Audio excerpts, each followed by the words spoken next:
lundi 24 juin, journée de Saint-Jean-Baptiste. Mon nom est Martin Simon, Simon avec un C, et je vous souhaite la bienvenue à un autre épisode du F1 Podcast. Je débute en disant bonne fête à tous les Québécois. Et au programme pour vous aujourd'hui, eh bien, c'est le retour sur le Grand Prix d'Espagne. Au cours des prochaines minutes, je vais vous fournir mes analyses sur la séance de qualification qui a eu lieu samedi et bien sûr le Grand Prix qui avait lieu dimanche. À la fin de l'épisode, ne manquez pas, je vais démêler un peu tout ce qui va se passer là, au cours de la prochaine semaine, car il va y avoir des pénalités qui vont être données à certaines écuries et d'autres vont avoir des promotions. Ça fait partie du règlement depuis 2021. Les équipes qui dominent au classement, eh bien, perdent du temps en soufflerie, et les équipes qui se retrouvent un peu plus loin, ben à ce moment-là, normalement, on peut en gagner, dépendamment le changement de position par rapport au 1er janvier. Donc, tout ça change à tous les 6 mois, là, c'est réajusté. Donc, qui aura plus de droits de développer sa voiture, plus de temps en soufflerie, et qui en aura moins, ben, c'est tout ça que je vais décortiquer pour vous. Je vais vous rendre ça le plus facile possible à comprendre, et ça sera à la fin de l'épisode. Mais d'abord, on commence avec l'actualité dans le monde de la Formule 1.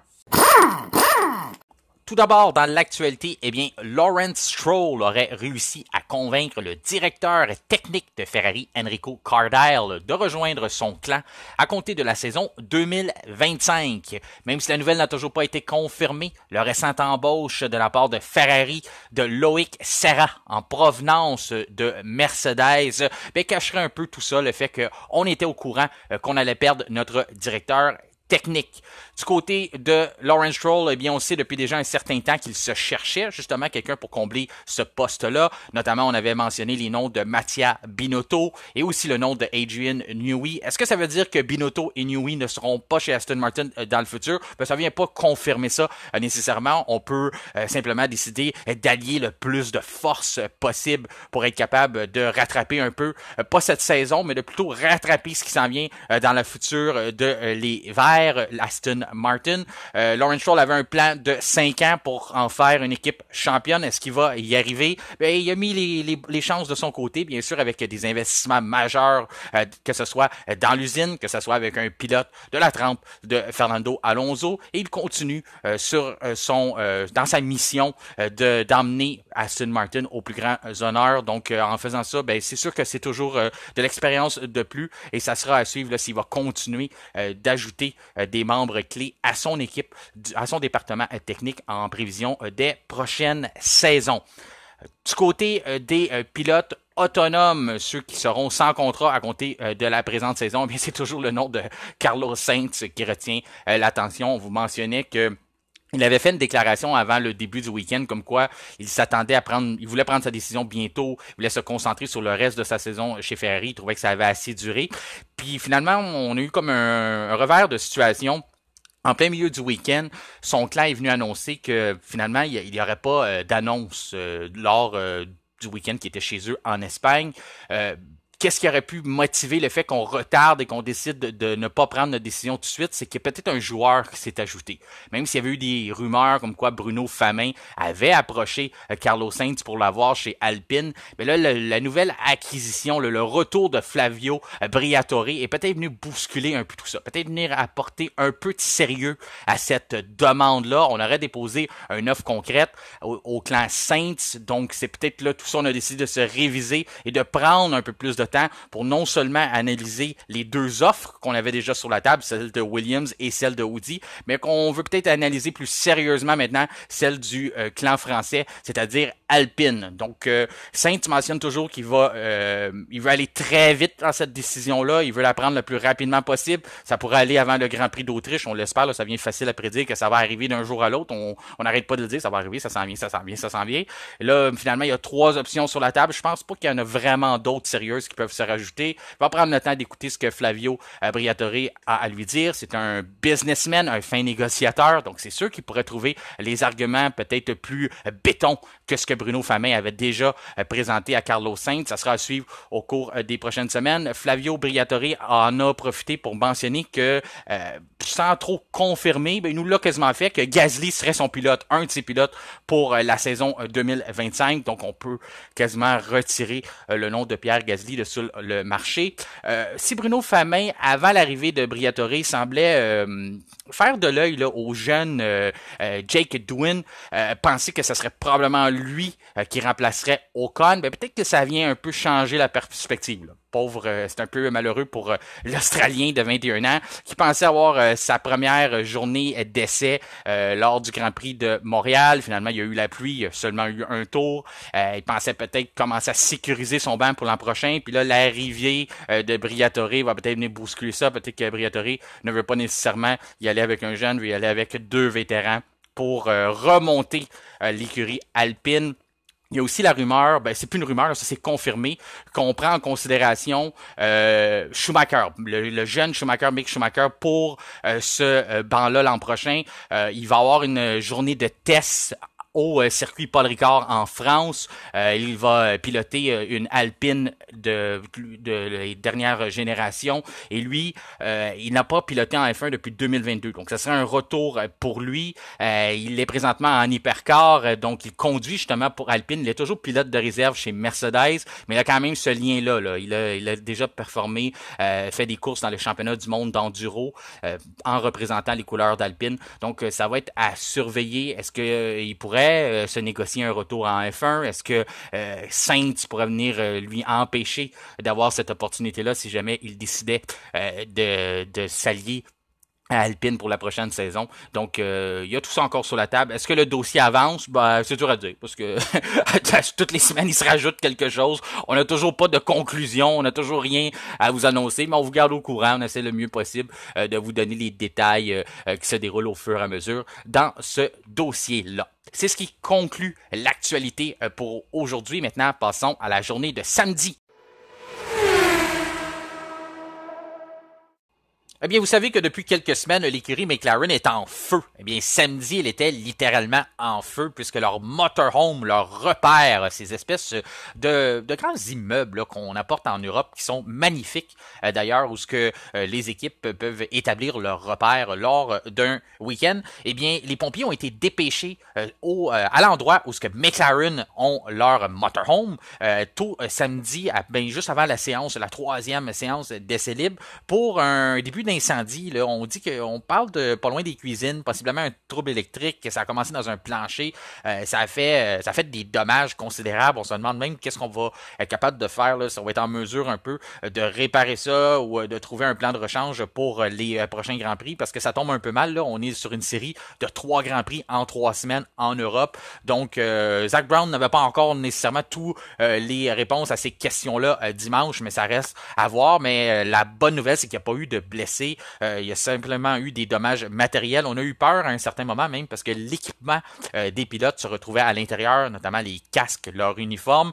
Mais on avait dit qu'on avait déjà des plans de rechange. On en avait dans les garages aussi, mais au début, c'est ce qui avait coulé comme rumeur que peut-être qu'on pourrait, si pas un pilote, pas de casque, mais ça ferait vraiment F1 pas de casque. Mais c'est pas ce qu'on veut. Là. C'est pas l'idéal, disons. Il aurait fallu trouver quelque chose très rapidement, au moins pour la 3e séance de libre. Puis après ça, ben on avait les qualifications qui étaient à venir. On a réussi à passer par-dessus tout ça, puis à venir exprimer notre talent en piste du côté de Norris, qui est venu montrer la puissance de la McLaren en signant la pole position avec un tour là. Si ce tour-là est pas parfait, ben du moins il est pas loin. Il est pas loin de la perfection et je crois que c'est ce que ça va prendre pour battre Max Verstappen, du moins jusqu'à la fin de la saison, peut-être même pour le reste du temps que Verstappen sera en Formule 1 parce que c'est un gars qui nous a habitués là, dans les dernières saisons à ne pas faire d'erreurs, à être excessivement rapide. Donc faut pas lui laisser la chance à aucun moment d'être capable de saisir l'opportunité. On l'a vu à Montréal, on a eu un temps identique entre lui et George Russell, Verstappen, qui même les personnes qui étaient sur place, là, vous avez entendu l'entrevue qu'on a eue avec Pascal Loyer-Durand, qui est signaleur au Grand Prix du Canada, il a dit que quand on voyait Verstappen passer là, pour son 3e essai en Q3, on voyait que c'était quelque chose de spécial qui se passait, qui était vraiment en train de donner le maximum. Il avait réussi à égaliser Russell pour la première fois qu'on a eu cette situation-là là, depuis Jacques Villeneuve, Michael Schumacher et Heinz-Harald Frentzen. Eh bien, cette situation-là a failli se reproduire en Espagne parce que ce qu'il est venu séparer Norris de Verstappen, c'est 0.022 secondes. Donc vraiment des poussières. Où ce que Verstappen a perdu ce temps-là, eh bien c'est au même endroit que tout le week-end. Même à un certain moment, le vendredi, on perdait 4 dixièmes dans le virage numéro 4, ce qui est énorme pour un seul virage. C'est un virage qui est très long. Il donnait des problèmes à la RB20. On a travaillé fort dans la journée de vendredi, on a travaillé fort samedi matin pour réussir à trouver des solutions. Verstappen a abordé ce virage-là de façon différente par après, a essayé de maximiser la puissance de sa RB20 dans le virage 4 et ça a porté fruit, ça lui a donné l'opportunité de se rapprocher le plus possible de la pole, même s'il n'a pas signé. C'était la première fois là, depuis 2022 que Verstappen ne signe pas la pole pendant 3 Grands Prix consécutifs. Donc, il ne l'a pas eu à Monaco, il ne l'a pas eu au Canada et il ne l'a pas eu lors du week-end dernier en Espagne. Je pense que c'est une bonne nouvelle, ça amène de la compétition, ça amène du piquant au départ aussi et ça vient motiver les autres pilotes à en faire plus, à voir que c'est atteignable. Parce qu'à longue, là, même si on dit on est fort mentalement, on a des préparateurs physiques, des préparateurs mentaux, on a tout ça qui entoure une équipe. Mais à longue, quand tu commences à plus y croire que c'est possible, parce que à longue, là, ça rentre dans la tête. Là. Des dominations comme Verstappen fait, comme Red Bull fait, veux pas, ça commence à rentrer sous la peau des autres écuries, puis tu commences à y croire moins, de penser que peut-être c'est pas possible, puis on se contente de des deuxièmes, des troisièmes places. On est content quand on est quatrième. Mais là, de voir qu'on est capable de signer des pôles, 3 Grands Prix de suite, 3 écuries différentes aussi. Ferrari avait eu la pole à Monaco avec Charles Leclerc, Russell avec Mercedes, même si c'est un temps égal, quand même, c'est lui qui a eu la pole. Et là, on a McLaren qui la signe au Grand Prix de l'Espagne. Donc tout ça, là, ça vient vraiment rajouter du piquant, oui, dans la saison, rajouter du piquant sur la grille, rajouter du piquant dans les paddocks, donc motiver un peu tout le monde, c'est un vent de fraîcheur. Donc c'est des bonnes nouvelles pour le reste de la saison. Parlant de bonnes nouvelles, bien Lewis Hamilton, lui, qui a fait le 3e temps. Un plus gros écart, on parle de 3 dixièmes, mais quand même, on voit Norris, Verstappen, Hamilton, 3 écuries différentes sur la grille. Russell rendu 4e. Est-ce que ça veut dire que Mercedes est de retour? Je vais encore, là, vous savez, je suis très prudent à pas annoncer le retour de Mercedes. On a eu des fausses joies au cours des dernières saisons. On a eu l'impression qu'on allait peut-être revoir les flèches d'argent compétitionner avec les autres écuries parce que c'est ce qu'on veut. On veut pas voir Mercedes rouler en fond de peloton, du moins pour ma part. Moi, je veux les voir à l'avant. Je veux que on ait une bagarre entre McLaren, entre Mercedes, Ferrari, que Aston puisse rejoindre la bagarre aussi, Red Bull. Donc, puis de voir Hamilton, qui est un 7e champion du monde, être capable de retrouver ses moyens. Je pense que c'est sûr que la voiture a pas été exceptionnelle, n'a pas été excellente du tout depuis le passage aux nouvelles réglementations, mais quand même, je pense que lui-même a été fait preuve un peu plus d'humilité ce week-end-ci. Là. Il a lâché les histoires de on me défavorise ou on favorise Russell ou je pense pas que je vais être capable de le battre en qualification. Il a été avoué là, quand même qu'il se devait d'être meilleur le samedi et qu'il était satisfait. C'était sa meilleure qualification, sa meilleure performance, même s'il était toujours à 3 dixièmes, ça le dérangeait un peu. Mais quand même, c'est ça. Je pense que c'est une bonne nouvelle de le voir là. Donc 3e, 3 écuries différentes. On voit Russell 4e aussi. Donc on se dit, OK, Mercedes, peut-être que c'est des bonnes performances, sauf qu'ils ont toujours été bons en Espagne. Même la saison dernière, ça a été leur meilleur Grand Prix, c'était là. Il y a quelque chose qui fait en sorte que leur concept répond mieux. La fenêtre de performance est plus facile à trouver lorsqu'on est en Espagne. Ça a toujours été le cas pour Mercedes aussi par le passé. Donc, est-ce que on peut vraiment affirmer qu'ils sont de retour et qu'ils vont être compétitifs partout désormais? On va se garder encore une petite gêne. Autriche, ça a toujours été un circuit où ils ont eu de la difficulté. Donc, la semaine prochaine, on est là. Si ça devient un fiasco, est-ce qu'on lance la serviette pour dire OK, non, c'est reparti? Non plus. Donc, je pense que c'est vraiment là, les 3 prochains Grands Prix. On va être capable de faire une meilleure analyse une fois que ces 3 Grands Prix-là sont passés. On a vu Montréal, qui est un circuit complètement différent. On a réussi à s'en sortir et être compétitif. Espagne, on le sait, ils ont toujours eu un succès là-bas, donc tant mieux si ça s'est poursuivi. Ensuite, Autriche, si on est capable d'être compétitif ou pas, bien, on pourrait peut-être commencer à s'emballer un peu. Puis après ça, bien, c'est certain que Silverstone, si on est capable d'être bon à Silverstone, bien là, on pourra dire qu'on est bon sur plusieurs circuits différents puisque les caractéristiques ne sont pas pareilles d'un à l'autre. Pour ce qui est moins bon ces temps-ci, par exemple, c'est Ferrari. Autant que les tifosi ont peut-être pensé qu'après le Grand Prix de Monaco, ils étaient de retour, peut-être qu'ils se disaient Hamilton a hâte de venir nous rejoindre. Mais là, on n'est plus certain si Hamilton a hâte d'aller les rejoindre parce qu'on semble avoir frappé un mur du côté de la Scuderia. Oui, on avait eu des ennuis moteurs au Grand Prix à Montréal. On avait eu on a dit aussi qu'on avait fait des mauvaises décisions côté configuration de notre voiture, mais là, en Espagne, ça semblait être simplement qu'on n'avait pas la puissance pour être capable de compétitionner avec les autres. Donc, 5e, 6e, c'est quand même pas catastrophique, 5-6, sauf qu'on était quand même vu comme la deuxième écurie du peloton depuis le début de la saison. Puis là, on commence à se demander si on n'est pas rendu plutôt la 4e écurie. Donc, c'est ce côté-là qui rend ça un peu moins positif. Parlant de positif, par contre, c'est Alpine. Alpine qui est rendu 7e. C'est incroyable. Là. On n'aurait pas pensé ça depuis le début de l'année. Je me rappelle, là, il n'y a pas si longtemps que ça, je posais la question à nos collaborateurs Kevin et Jean-Christophe, puis je leur me demandais, pensez-vous que Alpine va réussir à marquer un point d'ici la fin de la saison? Puis heureusement, on a des bons collaborateurs. Là. Je vous l'ai déjà dit que Kevin m'avait mentionné notamment que oui, je pense qu'on va avoir l'opportunité de marquer des points. Ben, on est déjà quand même de retour. Est-ce que c'est le retour, un aussi grand retour que McLaren la saison dernière? C'est encore trop tôt pour le dire, sauf que c'est quand même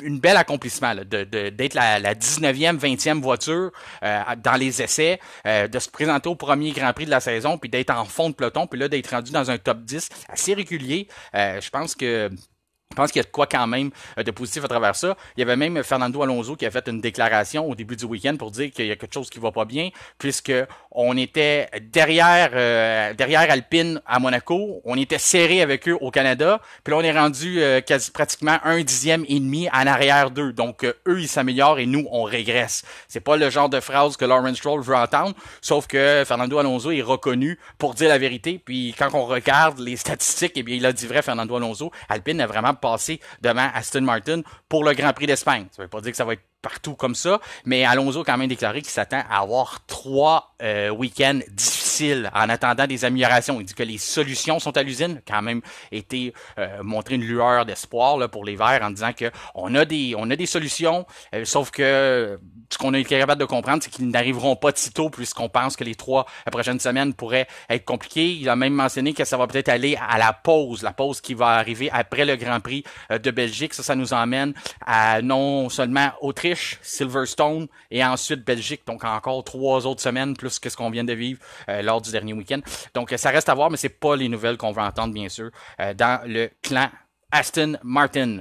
Pour ce qui est de Gasly, ben lui, il a été suivi par Perez quand on parle de mauvaise performance, mauvaise nouvelle, week-end difficile. Ben comment ne pas penser au nom du Mexicain Sergio Perez, lui qui connaît des moments, je pense que c'est plus que difficile, on peut dire c'est des week-ends atroces. Celui de Montréal était vraiment oublié. Puis celui de Montréal a continué à le hanter dans le dernier week-end, puisqu'il avait une pénalité de 3 places qui s'appliquait sur la grille. Donc, lui, il a réussi à se qualifier 8e, mais sa pénalité l'emmenait à la 11e place. Donc, c'est quoi qu'on aurait aimé du côté de Red Bull? Bien, certain qu'on aurait aimé qu'il soit au moins 3e derrière Verstappen, puis la pénalité aurait été moins coûteuse. On aurait pu faire plus de points, se battre avec les autres, il aurait pu aider son coéquipier. La bonne nouvelle, c'est que du côté de McLaren, mais McLaren Norris n'avait pas son coéquipier aussi, puisque Piastri avait fait une erreur en qualification et c'est venu le placer 10e derrière la 2e Alpine, celle de Esteban Ocon. Donc, il y a eu ça au moins du côté qui a penché, qui a réussi à rendre service à Red Bull de ne pas être obligé de se battre encore contre 2 McLaren ou 2 Ferrari. On était juste obligé, on pouvait se battre contre une McLaren, mais il y avait quand même les 2 Mercedes qui suivaient de pas très loin à l'arrière. Donc ensuite Piastri 10e, comme je vous disais, il a été le seul à faire une erreur dans sa Q3 et c'est venu tout enlever ses chances là, d'être capable de faire un bon temps. C'est un peu malheureux pour lui, il est encore jeune, il apprend, ça va arriver, une situation comme ça, continue de maîtriser son métier. Oui, il a eu des moments éclatants où on est capable de voir son talent, mais il va continuer à faire ce genre de petites erreurs-là, commence à avoir la pression aussi. Norris veut pas a une victoire cette saison, commence à signer des bons résultats, commence à prendre vraiment confiance. On voit que Norris, là, il arrive avec une rage de vaincre. Donc tout ça, si vous voulez pas, ça augmente la pression sur son coéquipier. Piastri d'en donner un peu plus, en même temps que lui continue de faire ses aises en Formule 1. Donc, c'est ça que ça peut faire. Ça peut provoquer une erreur, comme il a fait en Q3,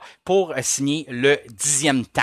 Alonso, 11e, Bottas, 12e. Quand même une belle performance là, de Valtteri Bottas. On sait que les qualifications, ben, c'est sa force. Et puis, qu'on est du côté de Sauber, puis on n'a pas d'arrêt au puits, ben, ça aussi, c'est notre force. En qualification, on est capable de faire bien. Puis, c'est normalement en course que ça se gâte, même si on a quand même réglé ce problème-là au cours des dernières semaines. Ensuite, Hülkenberg, 13e derrière Bottas, Stroll 14e, Joe 15e, Magnussen 16e, Tsunoda 17e. Week-end décevant pour la petite sœur de Red Bull, les Racing Bulls. On avait apporté énormément d'améliorations en Espagne. On pensait être capable d'extraire de la performance de ça. Plutôt, c'est venu un peu mélanger ce qu'on avait. On semblait avoir perdu nos repères, avoir de la difficulté à trouver les bons réglages. Puis ça a été dans les deux voitures. Là. 17e pour Tsunoda, 18e pour Ricciardo. Fait qu'il va y avoir des améliorations à faire. Ça veut pas dire que c'est un échec, que ça fonctionnera pas. C'est juste qu'on n'a pas compris comment maximiser ça encore. Ce qui est important en Formule 1, vous savez, c'est le ballon. Donc, c'est venu un peu apporter de l'appui aérodynamique, mais c'est venu un peu changer le ballon de la voiture. Donc, c'est de retrouver un bon partage de ce poids-là et d'être capable vraiment de retrouver le meilleur mariage là, entre les nouvelles pièces et ce qu'on avait déjà sur la voiture pour faire évoluer ce concept. Ce sera à voir en Autriche. On va être capable de remédier à ce problème. Du côté de Williams, eh bien, ça a été difficile, très difficile pour Williams aussi. 19e, 20e, quand on voit Albon là, proche de Sargent comme ça, c'est un peu, c'est décevant, on veut pas le voir là, lui non plus, c'est certain. Puis c'est pas le meilleur moment pour connaître un week-end difficile comme ça en qualification, quand on essaie de convaincre un gars comme Carlos Sainz que ça serait positif de poursuivre sa carrière avec nous. Donc, je suis certain là, que du côté de James Vaz, on aurait aimé au moins mettre nos voitures dans le top 10 pour être capable de faire une bonne impression. C'est ce qui conclut la journée de samedi. Maintenant, passons au Grand Prix qui avait lieu dimanche. Dimanche, en direct de Barcelone, c'était le temps de donner le départ pour le Grand Prix d'Espagne, possiblement dans les derniers. Hein, ça achève pas le contrat, même si ça n'a pas été confirmé, mais on peut lire un peu entre les lignes. On a Madrid qui a été ajouté au calendrier pour 2026. On change tout ça pour un circuit urbain. Ça, c'est un peu la nouvelle un peu moins le fun dans tout ça. Puis, on sait toujours pas là, du côté de Barcelone si on garde notre Grand Prix. On n'a pas de contrat en poche. On n'a pas renouvelé. On dit qu'on a toujours espoir, sauf qu'avec 24 Grands Prix ajoutés au calendrier, là, est-ce qu'on veut vraiment tenter de passer à 25, 26 et encore moins d'en avoir deux dans le même pays? Je pense que si on veut continuer d'aller avec une expansion et d'ajouter des courses, je pense qu'on va vouloir se promener à plusieurs endroits dans le monde, même si on va déjà 2 fois en Italie. Ça serait surprenant de voir qu'on aille 2 fois en Espagne.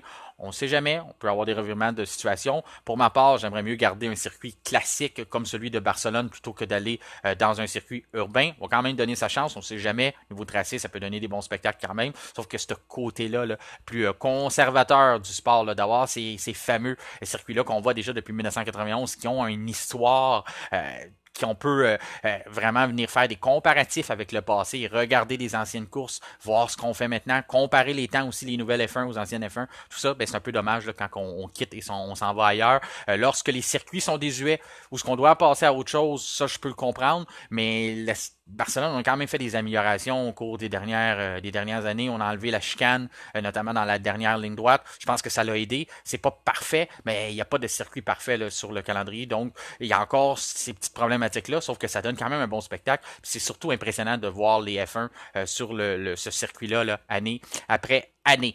Donc, on en profite. Il nous reste encore quelques éditions, dont celle qu'on avait ce week-end-ci et celle de l'année prochaine. Après ça, ben, ça reste à voir qu'est-ce qu'on aura pour le futur. Mais le spectacle a été au rendez-vous. Ça a été au rendez-vous samedi pendant les périodes de qualification, comme je vous mentionnais. On a eu un excellent spectacle. Et puis dimanche aussi. Dimanche, on avait plusieurs options de stratégie. C'est un circuit qui nécessite 2 arrêts au puits. Normalement, c'est un facteur qui vient aider le spectacle. Ça l'a fait au cours du dernier week-end. En plus, on a aussi plusieurs écuries qui se partageaient les positions dans le top 10. Ça aussi, c'est toujours quelque chose qui vient ajouter au spectacle. Donc, qu'est-ce qui est arrivé? Eh bien, vous savez, quand on a un pilote comme Max Verstappen qui domine, qui fait des performances week-end après week-end, qui est capable de vraiment toujours donner son maximum, de pousser la limite de la voiture, mais de aussi pousser ses adversaires, bien là, on commence à rentrer dans la tête. Je vous le mentionnais là, dans notre premier bloc, comme quoi qu'on peut maintenant affirmer que Red Bull, Verstappen est sous la peau des adversaires. Eh bien, il était dans la tête de Norris dimanche parce que c'était facile de voir que Norris s'est couché dimanche en pensant à Verstappen qui serait à côté de lui sur la grille de départ. Il s'est présenté au circuit dimanche matin en pensant à Verstappen qui serait à côté de lui. Et puis, il a fait son départ et plutôt que de se concentrer sur le premier virage, il a continué de penser au Néerlandais qui est triple champion du monde, qui est à côté de lui sur la grille. Et c'est ce qu'on a vu parce que dès le départ, il a voulu se lancer sur la Red Bull de Verstappen, lui couper le plus d'espace possible. Et ça, c'est commun. On le voit là dans plusieurs. C'est une stratégie qu'on voit souvent. On voit même les voitures se positionner vers son adversaire de côté pour être capable de lui couper le chemin et lui enlever du momentum. Par contre, l'erreur que Norris a fait, c'est qu'il a été là beaucoup trop longtemps. Et Verstappen ne lèvera pas le pied. Si on le sait là depuis, ça fait déjà, il est là depuis 2015 en F1, il ne lève jamais le pied. C'est ce qu'on lui reproche à certains endroits et c'est ce qu'on apprécie de lui quand on l'a dans notre équipe. Donc là, lui, c'est sûr qu'il lèvera pas le pied. Il a même mis 2 roues dans le gazon, il a continué à pleine vitesse. Pendant que Norris passe trop de temps à couvrir Verstappen sur sa droite, eh bien, il ouvre toute la porte à gauche. Et puis, il doit absolument, sur ce circuit-là, se rabattre vers la gauche pour être capable de disputer le premier virage. Mais là, qu'est-ce que ça a fait? Bien, ça l'a ouvert la porte grande à George Russell, qui était derrière. C'est une grande portion de circuit qu'on a avant le premier virage en Espagne. Donc, il a pu bénéficier de cette aspiration-là derrière les 2 voitures de tête, est capable de venir se faufiler par la gauche par la gauche et de venir se rabattre, disputer le premier virage et prendre la tête de l'épreuve dans un dépassement là vraiment très bien réussi, une belle exécution de George Russell qui a encore une fois qui nous a montré qu'il a du talent, même s'il a tendance à faire des erreurs parfois quand ça chauffe, et échapper sa voiture comme il a fait à Montréal, il s'en voulait. Mais il a ce talent-là. Il est capable, à certains moments, de nous montrer à quel point il peut être bon, George Russell. Et c'est ce qu'il a fait au cours du week-end. C'était spectaculaire, ce dépassement-là. Donc, c'est lui qui s'est emparé de la tête de l'épreuve. Puis en plus, Lando Norris, quand je vous dis qu'il avait Verstappen dans sa tête, eh bien, il se ramasse 3e. Parce qu'en plus d'avoir voulu pousser le Néerlandais à l'extérieur de la piste, de l'avoir forcé à mettre 2 roues dans le gazon, puis à continuer avec d'être téméraire, continuer à vouloir pousser, ben là, rendu au premier virage, c'est plutôt Norris qui a dû lever le pied et laisser passer Verstappen aussi. Donc, du même coup, il est parti de la pole et s'est ramassé en 3e place. Ça l'a positionné dans une position de rattrapage. Il fallait même qu'il se défende, parce qu'à un certain moment, on pouvait penser peut-être que Lewis Hamilton aurait pu l'attaquer aussi. Là, ce qui est arrivé dans les tours d'après, bien, Verstappen a saisi son opportunité immédiatement de dépasser George Russell, aussi avec un dépassement incroyable. S'en va vers l'intérieur. Je pense qu'il fait même croire à Russell qui va vouloir prendre l'intérieur. Russell protège, mais finalement, Max fait non, parfait, moi c'est l'extérieur que je veux. Donne un coup de volant, réussit à se retrouver à l'extérieur de Russell, le dépasse dans le premier virage. Encore une fois, très beau dépassement. C'est là qu'on a eu toute l'action. Là. C'est ça qui nous montre que le fait qu'on a retiré la chicane au début de cette grande ligne droite-là, eh bien ça fonctionne parce que maintenant on est capable de tenter des dépassements à la fin de la première ligne droite. Donc, ça donne que Verstappen reprend la tête de l'épreuve, mais là, Lando Norris n'était pas capable de dépasser la Mercedes. Ça a été un problème en début de saison. On est rapide chez McLaren, sauf que côté vitesse de pointe pour compléter des dépassements, c'est encore une lacune. On est capable d'être rapide, sauf qu'on n'est pas vraiment en mesure de compléter des dépassements. C'est quelque chose qu'on va devoir travailler au cours de la saison. On travaille déjà sur ce problème-là. Là, on le sait que c'est ce qu'on a. Et ça a été une des... ce qui a un peu causé la perte de Lando Norris. Non seulement son erreur au départ, le fait qu'il a donné beaucoup trop d'attention à Verstappen, mais aussi le fait que sa voiture n'était pas capable de compléter le dépassement rapidement sur George Russell. Ça lui a fait perdre du temps. Ensuite, dans les aéroports, on a décidé de le laisser plus longtemps là. On a essayé d'essayer quelque chose, de faire une stratégie différente de tout le monde, rester en piste, économiser nos pneus en roulant devant personne. Donc, quand on roule dans de l'air propre à ce moment-là, eh bien, c'est beaucoup moins dommageable pour nos pneumatiques. Donc là, on a essayé de profiter un peu de ça, arrêter plus tard, ensuite faire du rattrapage pendant que les autres roulent sur des gommes plus usées que nous. Ben, on est capable de gagner du temps, aller y rechercher, on est obligé de compléter des dépassements. Encore là, je vous dis, c'est pas évident, mais on se dit qu'avec un déficit des pneus sur nos adversaires, quand on a des pneus plus récents que les autres, ben là, ça nous aide un peu plus à être capable d'en compléter. Donc, c'est ce qu'on a misé là-dessus. Quand même, on perdait quand même à toutes les fois un tour et demi derrière Hamilton ou derrière Russell.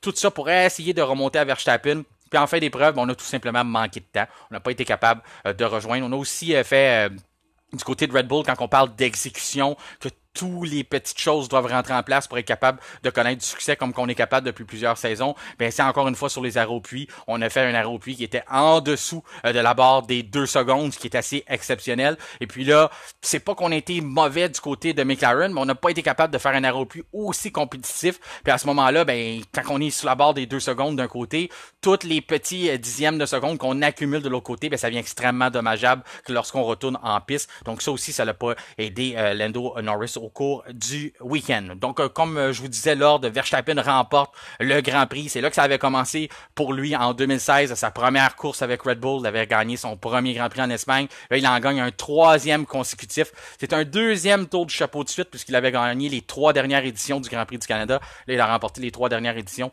du Grand Prix d'Espagne. Derrière lui, eh bien, c'est Norris qui termine 2e. Ensuite, derrière Verstappen et Norris, eh bien, c'est le retour de Lewis Hamilton sur un podium, lui qui n'avait pas monté sur le podium depuis le début de la saison, ce qui est assez exceptionnel. Invraisemblable à penser qu'on peut être aussi longtemps que ça sans voir Lewis Hamilton monter sur un podium. Avant, il était un personnage principal des cérémonies de fin d'une épreuve de Formule 1. On voyait constamment là, c'était soit sur la première marche du podium ou sur la deuxième. Là, de ne pas le voir là depuis le début, on est déjà rendu...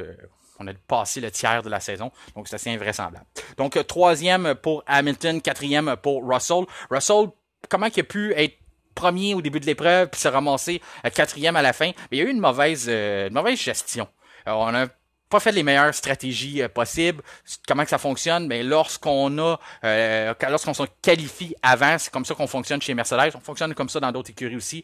Comme si Hamilton s'était qualifié devant Russell, ben c'est lui qui avait le droit aux meilleures stratégies, c'est lui qui avait le droit aux meilleures décisions. Ben, il avait le choix. Donc c'est à lui de prendre une bonne décision, mais c'est lui qui avait le choix, le premier choix sur toutes les stratégies, sur les arrêts au puits, tout ça. Et ce que ça a fait, c'est que George Russell s'est ramassé à faire un dernier parcours que lorsqu'on a changé les pneus pour la deuxième fois, on l'a envoyé en gomme dure. Ça a été une erreur. La gomme dure en Espagne, c'est pas vraiment ce qu'on souhaite. C'est pas pour rien qu'on a vu des écuries comme Red Bull rouler 2 fois les gommes tendres. Ça encore là, ça a été une bonne stratégie. Hein. Du côté de Red Bull, on avait décidé de pas s'élancer au départ avec des gommes flambant neuves. On avait décidé de garder les gommes flambant neuves pour la fin. C'est pas ce qu'on avait décidé du côté de McLaren. On voulait un meilleur départ. On voulait s'élancer plus rapidement sur la grille. C'est pour ça que je trouve ça douteux qu'on a voulu tant se diriger vers la droite. Donc on avait des gommes flambant neuves et on aurait pu profiter de ça pour se gagner un écart tout de suite. En tout cas, ça revient à dire que c'était une erreur, mais du côté Red Bull, on avait décidé de terminer l'épreuve en gomme flambant neuve. Ça aussi, c'est venu nuire un peu au plan de McLaren de vouloir les rattraper dans les derniers tours. Quand je reviens à Mercedes, eh bien, du côté de Mercedes, oui, Hamilton avait eu le premier choix. Du côté de Russell, on a décidé de faire le dernier parcours sur les gommes dures. Ça a été une erreur. Espagne, on fait pas ça. Justement, Hamilton, avec toute son expérience, il a remporté le Grand Prix d'Espagne à 6 reprises dans sa carrière, égal avec Michael Schumacher. C'est le record que les deux ont. Eh bien, lui, il le savait. Il était en connaissance de cause. Il l'a dit en entrevue après ça. Il dit, moi, on m'a parlé des gommes dures et je voulais rien savoir de ça. Je sais qu'on met pas les gommes dures en Espagne. Donc, il a été quand même, je trouve que ça a été correct. Beaucoup d'humilité. Il est venu défendre George aussi en disant ça, en dire que c'est pas de sa faute, il a fait un bon week-end, mais ça, les gommes dures, il aurait pas dû aller là-dessus. Moi, je le savais, je les ai pas pris. C'est peut-être Mercedes qui avait ça sur papier de dire, on impose 2 stratégies, toi tu fais ça, on fait quelque chose de différent avec l'autre, donc t'as pas le choix de finir en gomme dure, mais ça, c'était pas la meilleure des solutions. C'est pour ça qu'Hamilton a pu nécessairement dépasser Russell vers la fin de l'épreuve. Leclerc, 5e, on n'a pas bougé du côté des Ferrari. On a parti 5-6, on a terminé 5-6, même si on s'est échangé les positions à un certain moment. Sainz a été un peu téméraire sur un dépassement. Charles Leclerc a pas aimé ça. Du côté de Sainz, il a dit il y a tous les courses, il y a quelque chose à dire de quoi que j'ai fait que j'aurais pas dû faire. Sauf que selon Leclerc, on avait parlé avant dans notre préparation de course qu'on essayait de pas se nuire, qu'on travaillerait ensemble. En plus, Sainz sur ce dépassement-là, il est venu endommager l'aileron de Charles Leclerc, ce qui lui a coûté du temps, empêché de peut-être aller aller à la chasse des Mercedes. Je pense pas qu'on avait ce rythme-là du côté de la Scuderia ce week-end-ci, mais quand même, on a gardé nos positions 5-6. Et puis, on a même demandé à la fin d'inverser. On a demandé à Charles de redonner sa position pour justement pour ces raisons-là. Justement, peut-être qu'on n'avait pas aimé le dépassement que Sainz avait essayé. Mais on a quand même décidé de pas trop s'étaler là, dans le public avec pas laver notre linge sale en public. On a décidé de faire ça à porte clos là, dans notre debriefing. Mais on a quand même pu entendre que Leclerc était pas content. Puis Sainz disait, bah, à tous les Grands Prix, il y a quelque chose qui fait pas son affaire. Du côté de Piastri, eh bien, 7e. Il a bien rattrapé sa course, partait 10e. Son erreur de vendredi lui a coûté, de samedi plutôt, ça lui a coûté. 7e, quand même une belle performance. C'est sûr qu'on aurait aimé plus quand on voit que Norris a été capable de compétitionner pour la victoire. On aurait peut-être espéré plus du côté de Piastri, mais 7e, c'est quand même il va chercher des points pour son écurie, donc on peut quand même apprécier ça. Perez, ben, s'est lancé 11e à cause de sa pénalité. Il s'était qualifié 8e. Finalement, il finit l'épreuve en étant la 8e voiture. Est-ce qu'on peut être déçu de sa fin de semaine? Bien, du côté de Horner, on disait, bon, du coup, on a quand même fait le plus de points. Red Bull, en finissant premier, 8e, a fait plus de points que n'importe quelle écurie. Donc, on est satisfait de ça. Ça a été une façon d'exploiter son leadership à Christian Horner. Je trouve de pas en rajouter sur Perez. Vous vous rappelez, l'année passée, je veux dire, je vous mentionnais que Perez était rendu avec un sac à dos à un certain moment. À tous les week-ends, il se présentait, faisait une erreur, et on rajoutait du poids dans son sac à dos. Puis à longue, ça devenait de plus en plus lourd. Plus qu'il se présentait des nouveaux week-ends, mais il traînait ce sac-là, il faisait d'autres erreurs, commettait d'autres erreurs, une erreur après l'autre. Puis là, on rajoutait du poids dans le sac à dos, puis là, c'est devenu très, très lourd au cours de la saison. Mais là, on essaie peut-être de ménager ça du côté de Red Bull, de dire, écoutez, là, on va enlever un peu la tension, puis on va dire, on est satisfait de notre week-end, on a fait le maximum de points. Pas le maximum de points, mais le plus de points par rapport aux autres écuries. Donc, on n'a pas cédé de place au classement. Pour nous, ça fait notre affaire. Mais je suis sûr que lorsqu'on ferme les portes et qu'on se retrouve entre nous autres, là, on doit dire, là, écoute, là, il est temps que tu te réveilles, mon Sergio, parce que on t'a donné un contrat, puis là, tu nous fais paraître un peu fou, puis là, on commence un peu à être nerveux. On n'a pas besoin de ces problèmes-là présentement. On se bat de plus en plus contre d'autres écuries. Il faut trouver de la performance, trouver des solutions à nos problèmes de suspension. Puis là, on a toi qui fait un peu n'importe quoi depuis quelques Grands Prix. On aimerait ça que tu te ressaisisses. Donc, on va voir au Grand Prix d'Autriche s'il va être capable de le faire, sauf que l'historique de Perez en Autriche n'est pas vraiment flatteur. Là. On peut pas nécessairement dire que c'est là que tout va reprendre pour lui. Gasly, 9e, belle performance d'Alpine. On marque des points avec nos deux voitures, 9 et 10e pour Ocon. Donc, comme je vous disais tantôt, là, c'est tout un revirement de situation quand même depuis le début de la saison. Donc, félicitations à eux. 11e pour Hülkenberg, 12e pour Alonso, week-end à oublier pour Aston Martin, 13e pour Joe, 14e pour Stroll. Encore là, Stroll, 2 positions derrière Alonso. Est-ce qu'on peut lui en demander beaucoup mieux? Je pense que c'est le mieux qu'il peut le faire. Au moins, il n'est pas trop loin. C'est un problème vraiment d'Aston Martin là, qu'on voudrait pas voir ces voitures-là. 12 et 14e. Ensuite, Ricardo 15e, week-end à oublier pour Racing Bull, on le mentionnait. On n'a pas été capable de trouver la fenêtre de performance malgré nos nouvelles améliorations. Bottas 16e, 17e pour Magnussen, 18e pour Albon, 19e pour Tsunoda et 20e pour Sargent. Aucun abandon. Tous les voitures ont complété l'épreuve. On n'a pas eu de voiture de sécurité, mais on n'a même pas eu de drapeau jaune. Parce que normalement, on tourne aux alentours de une quarantaine de pourcents. Pratiquement, ça dépend sur combien d'années on regarde ça. Là. On peut dire, normalement, c'est 40% des Grands Prix où on se retrouve avec une voiture de sécurité en Espagne. Donc, de ne pas en avoir eu. C'est quand même une surprise. Mais on a eu un bon spectacle pareil. On n'a pas eu besoin de ça. Peut-être que ça aurait resserré le peloton, ça aurait donné un épice de plus. Sauf que même si on n'a pas eu des neutralisations de drapeau jaune, je pense qu'on a quand même tout été capable d'apprécier cette course-là. Qu'est-ce que ça donne pour le classement des constructeurs? Ben, le classement des constructeurs bouge pas vraiment, mais c'est le classement des pilotes. Lando Norris, pour la première fois de sa carrière, se retrouve vice-champion temporaire. Alors, je sais pas pourquoi j'utilise le mot champion, parce qu'il l'est pas encore, il reste encore énormément de Grands Prix, mais il se retrouve au 2e rang, derrière Verstappen. Ça veut pas dire nécessairement qu'il y a des chances qu'il ait le chercher, parce que l'écart est quand même grand, là, mais quand même pour la première fois de sa carrière, c'est quand même le fun, c'est motivant. Puis j'ai aimé aussi le langage verbal, le langage non verbal aussi, non seulement de l'écurie McLaren, mais de Lando Norris. On en parlait là, dans un podcast plus récent, entre deux courses, comme quoi que on le trouve parfois qui est le mot aussi passif, qui se contente un peu, complaisant, le bon mot que je cherche toujours. on trouvait un peu complaisant. Moi du moins, c'était mon opinion, que des fois, Lando Norris, je trouve que, on finit quatrième, c'est ça l'auto. Cinquième, c'est correct, c'était ça l'auto. Troisième, c'était ça l'auto.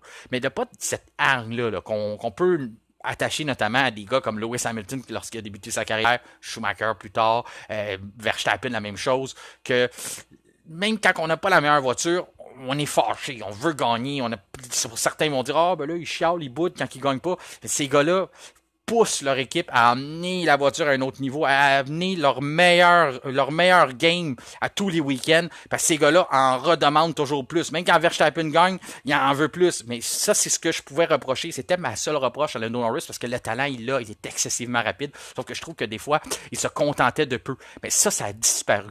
Depuis qu'il a gagné sa première course à Miami, ça a ouvert cette fin-là. Il veut plus. Comme là, une deuxième place qu'on aurait célébrée par le passé. Là. Il y a peut-être même pas peut-être un mois, même pas, on aurait célébré de terminer deuxième, mais là, on célébrait pas. Là, on se disait, là, non, moi, je veux finir premier.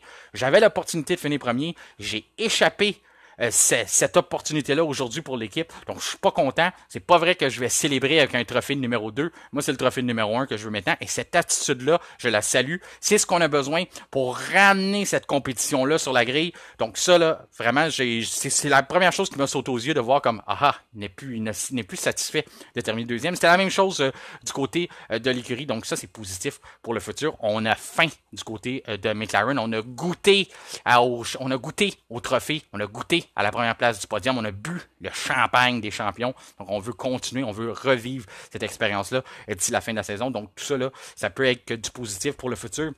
Je vous parlais là, justement de qu'est-ce que ça avait l'air dans le championnat des pilotes. Ben là, c'est sûr que celui qui en prend un coup, c'est Perez depuis quelques semaines, parce que lui, c'est sûr que c'est pas l'idéal. On dit terminer comme qu'il termine, il devrait être plus en avant que ça. Mais Verstappen a 219 points et son plus proche poursuivant, comme je vous disais, Norris, 150. Ensuite, 148 pour Leclerc, 116 pour Carlos Sainz, qui lui est quatrième. Et du côté de Perez, il figure maintenant au 5e rang avec 111 points. Donc, quand on compare là, 111 points versus les 219 points de son coéquipier, on a déjà un écart de plus de 100 points qui est en train de se creuser. Donc, on est en train de pas mal retourner dans le même genre d'écart qu'on avait depuis les dernières saisons, depuis que les deux travaillent ensemble pour l'écurie autrichienne Red Bull. C'est ce qui conclut la journée de dimanche. Maintenant, passons, on a changé un peu la formule. C'est pas parce qu'on voulait pas répondre à vos questions cette semaine, mais je voulais prendre le temps de vous expliquer là, ce qui s'en vient à partir du 1er juillet. Donc, on va changer les règles pour la soufflerie. Bon, on ne changera pas les règles, c'est plutôt qu'on va changer le temps alloué en soufflerie pour les différentes écuries. Je vous démêle un peu tout ça là, dans le prochain bloc. On passe à ça maintenant. Je vous parle de soufflerie. Et c'est maintenant temps de parler de soufflerie. Depuis le début de l'épisode, je vous mentionne des pénalités que les écuries vont avoir. On va les priver de temps pour leur développement. Là, il y en a certains qui se disent, mais de quoi qu'il parle, lui? Bon, on est rendu à ce moment-là. On est rendu au moment où je vous l'explique. Pour ceux qui ne sont pas au courant de la situation, eh bien, depuis 2021, on a instauré en F1 un plafond budgétaire, mais on a aussi instauré un mécanisme d'handicap aérodynamique. Qu'est-ce que c'est que ça? Eh bien, c'est une façon de pénaliser les écuries qui ont du succès et de favoriser ceux qui en ont moins. Donc, on se fie par rapport au classement et on vient déterminer avec une règle qui a le droit à combien de temps dans le développement, plus précisément dans le tunnel de vent, dans la soufflerie. Qu'est-ce que c'est la soufflerie? Eh bien, c'est une façon de confirmer ce qu'on a pu voir sur nos ordinateurs. C'est une façon de vraiment aller avec un modèle à petite échelle. Donc, on n'a pas le droit d'aller avec un modèle à vraie échelle comme une vraie F1. C'est en modèle réduit. Mais ce qu'on fait, c'est qu'on la met dans un tunnel, on envoie du vent dessus et on vérifie les caractéristiques aérodynamiques de notre concept pour être sûr que ça fonctionne et que ceci pourrait se traduire en piste. Donc, un gars comme Frédéric Vallée, aérodynamicien chez Red Bull, qui est notre collaborateur ici au F1 Podcast, nous l'a déjà expliqué. Lui, il travaille sur son ordinateur, il dessine des pièces, il trouve des alternatives, des façons d'améliorer la voiture. Une fois qu'on pense que ceci pourrait se concrétiser, on passe ça à la soufflerie. Une fois que c'est approuvé, on dit oui, c'est correct, on va la tester ta pièce, on y croit. À ce moment-là, on passe ça le soir et lui, lorsqu'il revient à son bureau, il reçoit sur son ordinateur les résultats, savoir si ça fonctionne pas. On peut travailler ça, on peut améliorer ça. Oui, ça a été bon, mais ça a été moins bon. Donc lui, il reçoit cette série de tests-là et peut continuer de développer son produit toujours dans l'objectif d'améliorer les performances de la voiture. Donc, ce temps-là Avant, on pouvait prendre n'importe quoi, envoyer ça en soufflerie, faire les tests, plus qu'on avait de l'argent, parce que ça coûte énormément cher en électricité, c'est énormément coûteux en soufflerie, mais les écuries qui sont davantage fortunées, comme les Red Bull, mais surtout les Mercedes de ce monde, les Ferrari, ben eux, ils n'avaient pas de trouble avec ça, on pouvait envoyer n'importe quoi en soufflerie. J'ai même déjà entendu dire de sources fiables que Mercedes roulait à 2 modèles à l'échelle, donc on roulait même pas avec un modèle réduit, on allait avec des vrais F1, puis on avait 2 tunnels de soufflerie dans le temps, dans nos bonnes années où on était capable de débourser des 400-500 millions pour compétitionner en Formule 1. Donc, on pouvait vraiment exagérer là-dessus, faire plus de développement que n'importe qui et être capable de ramener ces performances-là lors d'un week-end de course. Mais ça, c'est non, ça n'existe plus. Maintenant, comment on fonctionne? On fonctionne avec une échelle, avec qu'est-ce qu'il est établi. Là, je vous informe tout de suite, je sais qu'au F1 Podcast, on a des auditeurs extrêmement intelligent. Je le vois par les conversations qu'on a. Vous êtes excessivement connaissants. C'est toujours plaisant de vous parler. Et là, je sais que vous risquez de comprendre facilement ce que j'explique, mais c'est pas facile. Fait que je vais essayer de l'expliquer le mieux possible, de vulgariser ça le mieux possible, comme je vous dis, pas parce que je pense que vous serez pas capable de comprendre, c'est juste parce que je sais que ça peut être complexe, c'est pas nécessairement la formule la plus facile qu'on a. On a des chiffres, on a des statistiques qui relient avec ça, mais moi ce que j'ai fait, j'ai trouvé une façon de le vulgariser le plus possible. Ça se peut que vous allez me dire, Martin, j'ai absolument rien compris, t'as échoué. Puis ça se peut que vous me dites, Martin, je comprends pas pourquoi tu disais que c'est compliqué, c'est pas compliqué pantoute. Ça serait vraiment la meilleure chose que j'ai accompli, que je voulais faire. Ensuite, Martin, super facile, j'ai pris ça, c'est peut-être moi le nono dans le fond. Ben, ça serait le meilleur scénario. Mais si jamais ça arrive, que vous avez des questions, quelque chose que j'ai mal expliqué, gênez-vous pas. Vous savez, F1 Podcast, on est toujours disponible, que ce soit par Messenger, Facebook, notre adresse courriel F1 Podcast en un mot commercial gmail.com. Gênez-vous pas. Dire ça, j'ai pas compris ça. Peux-tu me réexpliquer ça? Peux-tu m'envoyer des informations là-dessus? Ça, je le comprends pas. Gênez-vous pas, ça va me faire plaisir d'en discuter avec vous. C'est peut-être même moi qui va avoir raté quelque chose dans mon information. Donc, comme je vous dis là, au cours de la journée, vous écoutez le podcast, au cours de la soirée, vous pensez à quelque chose, vous m'envoyez un courriel. Puis ça, c'est toujours comme ça. Hein. En n'importe quel temps, vous êtes nombreux à nous envoyer des questions. Pas pour quelque chose que vous n'avez pas compris dans un podcast, mais souvent pour un détail, quelque chose qui vous manque, un règlement que vous n'avez pas compris ou une situation stratégique d'une écurie. Pourquoi ils ont fait ça, pourquoi ils n'ont pas fait ça. Vous êtes nombreux à nous envoyer des courriels. Justement, c'est ce qu'on lit normalement les lundis. Je les ai reportés parce qu'on va avoir trois grands prix collés en 3 semaines. Donc, je vais avoir le temps de répondre à vos autres questions. Ceux qui nous les envoient tout de suite, je vous réponds toujours sur le champ et je transpose ça dans l'émission après ça. Mais vous êtes jamais obligé d'attendre une semaine pour avoir votre réponse. Là. Mais c'est ça. Fait que, comme je vous dis, ceux qui ont des questions, vous avez déjà eu vos réponses, mais ils vont passer à l'émission. N'inquiétez-vous pas au cours des prochaines semaines. On va en mettre plus si jamais on déborde de ce côté-là. Donc, pour revenir au dossier soufflerie, comment ça fonctionne? Eh bien, on a une échelle. L'échelle, ça dit que on se base sur que on donne 240 heures de vent. Là, je vous informe tout de suite. Vous allez voir au cours des prochaines semaines, les gens vont sortir des tableaux, puis ils vont commencer à parler de des 1200 heures. Puis là, vous allez dire, Martin, pourquoi toi tu me parles de 240 heures quand tout le monde parle de 1000 heures? La raison pourquoi je parle pas des 1000 heures, c'est que ça, c'est les heures d'occupation. Ça, c'est le temps qu'on alloue aux équipes pour aller se placer dans les tunnels, commencer nos configurations, donc se mettre en place pour préparer les tests. Ça, on s'en fout de ça. Parce que moi, qu'une écurie passe 1200 heures à se préparer, je m'en fous. Moi, c'est le temps que le vent a le droit de fonctionner. Donc, le temps qu'on a le droit de mettre la soufflerie en marche, c'est là qu'on obtient des résultats. Et c'est ça qu'il faut regarder. Donc, les 1000 heures, moi, pour moi, là, je trouve que c'est pelleter des nuages. C'est pas vrai. C'est le 240 heures qui est important parce que c'est là qu'on a le droit d'activer le vent, qu'on a le droit d'envoyer de l'air sur nos voitures et tester l'aérodynamique. Donc, 240 heures, c'est la règle. On se base sur le 240 heures et ce qu'on fait, c'est qu'on alloue un pourcentage à chaque équipe. Je vous donne l'exemple. 240 heures, Red Bull est premier présentement au classement. Donc, on a le droit d'avoir 70% du 240 heures de vent. Donc, qu'est-ce que ça donne, ça, 70% de 240? Ça donne que Red Bull va avoir le droit à 168 heures de vent. Donc, on va avoir le droit pendant 168 heures d'envoyer du vent sur notre voiture, de réaliser des tests. Donc, je reviens à notre collaborateur Frédéric Vallée, dessine une pièce qu'il pense qu'il va révolutionner la Formule 1, fait approuver ça, discute de ça avec son équipe, on discute avec le chef d'équipe, tout le monde dit oui, c'est une bonne idée. Frédéric, on envoie ça à la soufflerie. Eh bien, à ce moment-là, admettons qu'on teste la pièce pendant 1 heure, ben là, il reste 167 heures à Red Bull. C'est comme ça que ça fonctionne. Hein? J'espère que vous voyez un peu où je veux en venir avec ça. Donc, c'est ça. Donc, chaque écurie a cette règle-là par rapport à la position qu'on est au classement. Qu'est-ce que ça veut dire? Ben ça, c'est qu'on change ça constamment. Constamment, c'est aux 6 mois. Donc, du 1er janvier aller jusqu'au 1er juillet, eh bien là, on se fiait au classement de l'année dernière. À partir du 1er juillet, ben, on va commencer à se fier au classement qui est présent, là, qui est le classement actuel en F1. Donc ça veut dire qu'il y a des écuries qui vont gagner du temps en soufflerie, mais ça veut dire qu'il y en a qui vont en perdre aussi. Il y a des équipes qui vont être capables de bénéficier de ça, puis il y en a d'autres qui vont falloir qu'ils trouvent des mesures qui soient un peu plus responsables dans comment on utilise notre temps. Donc, Red Bull, ça change pas, vous en doutez, on est toujours premier au classement, on l'était avant. Donc, on garde notre 168 heures qu'on a. Ça bouge pas. On garde notre 70% du temps en soufflerie. Là où ce que ça change, eh bien, c'est que Ferrari est rendu deuxième au classement. Donc, Ferrari va perdre 5% par rapport à l'an dernier. Donc, l'an dernier, si on était capable d'avoir 192, de l'an dernier à aller jusqu'au 1er juillet, si le classement reste pareil, ça devrait rester pareil, là, il ne devrait pas avoir des gros changements.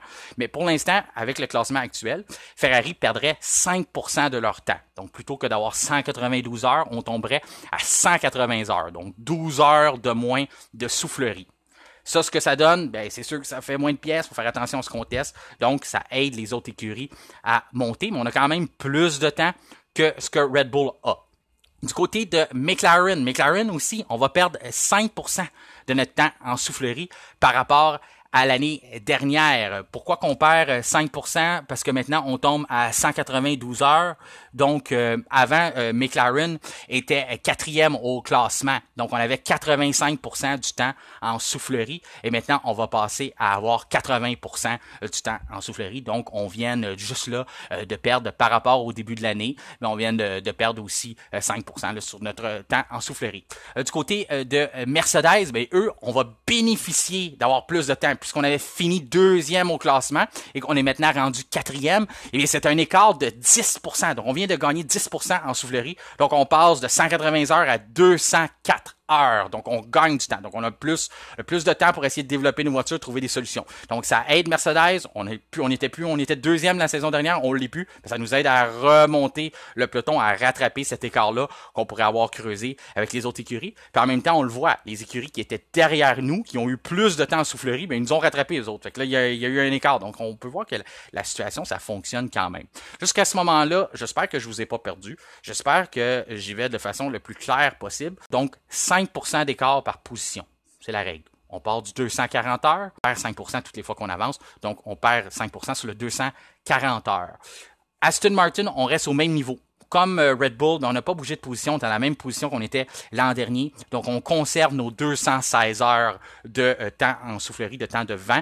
Donc, on reste au même statut. On va être content de ça. Peut-être qu'on aurait aimé ça d'en gagner un peu plus, mais en même temps, ça voudrait dire qu'on aurait perdu des positions au classement. Donc, on garde notre 216 heures pour tenter de rattraper les autres écuries à l'avant. Du côté de Racing Bulls, on était beaucoup plus loin au classement au départ de l'année. On avait fini troisième avant-dernier la saison dernière. Donc, on vient de perdre 10% de développement de soufflerie. Donc, 228 heures pour Racing Bulls. Du côté de Alpine, on gagne 5%. On va accueillir ça à bras ouverts. Donc, 240 heures. Donc, 228 heures du côté de Racing Bulls, puis 240 heures du côté de Alpine. As, on perd aussi 10%. On avait fini dernier la saison dernière. Là, on est rendu 8e au classement. Donc, à ce moment-là, ben, c'est moins 10%, mais on a quand même 252 heures parce que lorsqu'on est 8e au classement, ben, on a 105% du 240 heures. Donc, on gagne 5% par rapport aux autres positions, mais on en a perdu puisqu'on était dernier. Du côté de Sauber, eh bien, nous, on est rendu les pires là, cette année. Donc, on gagne 5% par rapport à l'année dernière. Et puis, Williams aussi, on gagne 10%. Donc, on passe maintenant à 264 heures et 276 heures pour Sauber. Donc, c'est comme ça que ça fonctionne. C'est ce qui va se passer au cours des prochaine semaine. Donc, à partir de dimanche prochain, on va prendre le classement puis on va décider qu'on va comme ça puis ça va durer pour une période de 6 mois. Donc, jusqu'au 1er janvier, jusqu'à la fin de la saison et même pour les préparatifs de la saison suivante. Puis on est obligé, là, je vous mentionnais un petit peu, là, on est obligé de dire que ça fonctionne parce que, vous voyez, les écuries qui étaient derrière ont augmenté. Donc, ont augmenté de position. Ont perdu des pourcentages par rapport à l'année passée. Ça veut dire que leur temps en soufflerie qu'on leur a donné de plus que les autres écuries a servi à les faire monter au classement. Ceux qui en avaient moins, bien, ont reculé un petit peu, l'écart s'est suivi. Puis on en envoie là, comme Red Bull, eux, qui en ont le moins, bien, eux autres ont gardé leur position. Puis Aston Martin aussi n'a pas bougé. Donc on a 5 écuries qui ont progressé par rapport à l'an dernier. Donc ça, c'est quand même, c'est la moitié du peloton. Puis on a seulement 3 écuries qui ont régressé par rapport à ce qu'il avait eux autres avec leur temps en soufflerie. Donc vous voyez, ça aide les écuries derrière là, de monter vers l'avant et capable de gagner un avantage sur les autres. Ce temps-là, bien sûr, c'est toujours, il peut y avoir des exceptions à la règle. Si on n'est pas capable de bien gérer notre temps ou si on n'a pas une bonne soufflerie, bien à ce moment-là, c'est sûr que les résultats vont au moins se traduire en piste.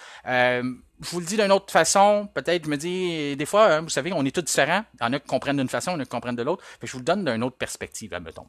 McLaren, on parle, eux autres, sont 3e au classement. Bien, McLaren va bénéficier de 120 heures d'occupation, si on s'en fout, on l'a dit. On va aller sur ces 24 heures de plus par rapport à Red Bull. Donc ça, c'est intéressant pour le championnat, là. Quand on sait que McLaren est le plus proche poursuivant de Red Bull présentement, mais de savoir qu'on a une journée de plus en soufflerie, 24 heures, quand on a ce temps-là de plus avec du vent sur notre voiture, bien c'est sûr que ça va nous aider à combler l'écart. Ça va peut-être même nous aider à dépasser Red Bull au cours des prochains mois. Donc ça va être à surveiller, ça va être toujours à garder en arrière de tête si on voit que McLaren commence à dominer Red Bull, puis à dire que ces règlements-là ont plus d'impact qu'on pensait, là, qu'on est capable vraiment de rattraper une écurie qui est 3e au classement et pratiquement de devenir premier. Ça ne veut pas dire qu'on va les rattraper dans les points parce que l'écart est assez grand, mais on est capable de les rattraper en performance et ça peut donner des grands prix intéressants. Puis Red Bull n'a pas le choix. Il faut qu'on compose avec ça pour qu'on réussisse à se défendre malgré ce déficit-là, cet handicap-là de 24 heures par rapport à nos plus proches poursuivants dans notre temps de vent en soufflerie. Par rapport, si on regarde là, 24 heures, ça c'est avec McLaren, mais Red Bull versus Mercedes, c'est encore plus grand. Là. On parle d'un avantage qui devient beaucoup plus significatif parce qu'on parle d'un écart de 36 heures. Donc Mercedes aussi, on veut rattraper Red Bull, on veut aussi rattraper Ferrari, rattraper McLaren. Donc, eux, ils vont avoir 36 heures de plus que Red Bull pour envoyer du vent tester l'aérodynamisme de leur voiture. Donc, j'espère que ça a été la meilleure explication possible. Moi, je me comprends. Ça, c'est peut-être une première partie importante.